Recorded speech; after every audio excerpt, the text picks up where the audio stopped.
ഉത്തരകാശി അപകടത്തിൽ രക്ഷാപ്രവർത്തനത്തിനായി സൈന്യത്തിന്റെ നേതൃത്വത്തിൽ ബെയ്ലി പാലത്തിന്റെ നിർമ്മാണം പുരോഗമിക്കുകയാണ്. ലിഞ്ചാഘട്ടിൽ തകർന്ന പാലത്തിന് പകരമായാണ് താത്കാലിക പാലത്തിന്റെ നിർമ്മാണം.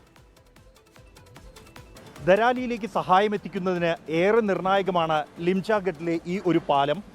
ഇവിടെ തകർന്ന പാലത്തിന് പകരമായി ബെയ്ലി പാലം നിർമ്മിക്കാനുള്ള നടപടികൾ ആരംഭിച്ചിരിക്കുന്നു. ഇന്നലെ വൈകിട്ട് തന്നെ പ്രത്യേക സംഘം ഇവിടെ എത്തി ഈ പ്രദേശം വൃത്തിയാക്കിയിട്ടുണ്ട്. അത്യന്തം ശ്രമകരമായ ഒരു ജോലി തന്നെയാണ്. ഇവിടെ ഉണ്ടായിരുന്ന പാലം പാടെ തകർന്നു പോകുകയായിരുന്നു. മലവെള്ളപ്പാച്ചിലിൽ കൂറ്റൻ പാറക്കെട്ടുകൾ ഇവിടെ വീണ് കിടക്കുന്നുണ്ട്. ഈ പാലത്തിൻ്റെ എന്നാൽ ബേസ്മെൻറ്റുകൾക്ക് രണ്ടിടത്തും കേടുപാടുകളില്ല എന്നുള്ളത് ബെയ്ലി പാലത്തിൻ്റെ നിർമ്മാണത്തിന് ഏറെ ആശ്വാസകരമാകുന്ന ഒരു കാര്യമാണ് എന്നാണ് അധികൃതർ അറിയിക്കുന്നത്. അതേസമയം ഈ പാലം നിൽക്കുന്ന ബേസ്മെൻറ്റിന് അടിവശം പുഴയോട് ചേർന്ന ഭാഗത്ത് മണ്ണൊലിപ്പുണ്ടായിട്ടുണ്ട്. വ്യാപകമായി പ്രദേശത്ത് റോഡിൻ്റെ അടിവശത്തുള്ള മണ്ണും ഒലിച്ചു പോയിട്ടുണ്ട്. ഇതെല്ലാം തന്നെ അത്യന്തം സാഹസികകരമായ ആ ഒരു ദൗത്യമാക്കി ഈ ബെയ്ലി പാലത്തിൻ്റെ നിർമ്മാണത്തെ മാറ്റുന്നുണ്ട്. ഇവിടെ ഏറ്റവും വലിയ വെല്ലുവിളി ഇവിടേക്ക് സാധന സാമഗ്രികൾ എത്തിക്കുക എന്നുള്ളതാണ്. ബെയ്ലി പാലത്തിൻ്റെ നിർമ്മാണത്തിന് ആവശ്യമായ പ്രാഥമിക സാമഗ്രികൾ ഇവിടെ എത്തിച്ചു കഴിഞ്ഞിരിക്കുന്നു. പ്രത്യേക തൊഴിലാളികളെയും കൂടാതെ വിദഗ്ധ സംഘത്തെയും ഇവിടെ എത്തിച്ചു കഴിഞ്ഞിട്ടുണ്ട്. ഇപ്പോഴും ഈ സാമഗ്രികൾ കൊണ്ടുവരുന്ന നടപടികൾ പുരോഗമിച്ചുകൊണ്ടിരിക്കുകയാണ്.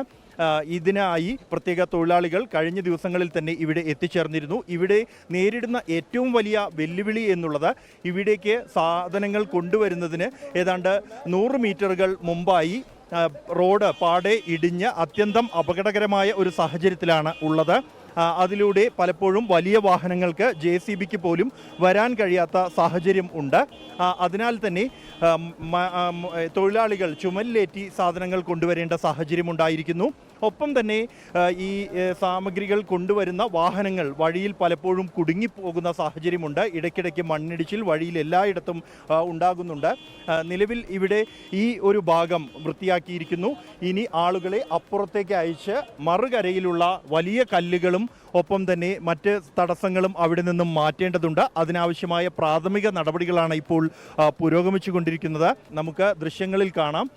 ആ ഒരു റോഡിലൂടെയാണ് ഈ വാഹനങ്ങൾ ഇവിടേക്ക് കൊണ്ടുവന്നത്.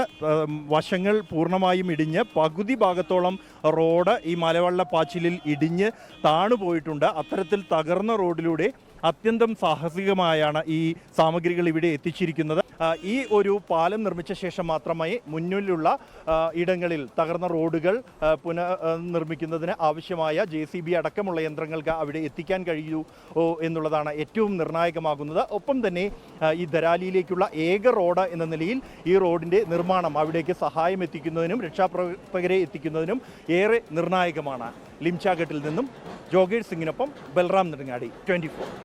ലോകത്തെവിടെയായാലും ഏത് സമയത്തും 24 വാർത്തകളും ഓഗ്മെന്റഡ് റിയാലിറ്റി പാക്കേജുകളും എക്സ്പ്ലെയിനറുകളും വിശദമായി കാണാൻ ഞങ്ങളുടെ YouTube ചാനൽ നിങ്ങൾക്ക് സബ്സ്ക്രൈബ് ചെയ്യാം.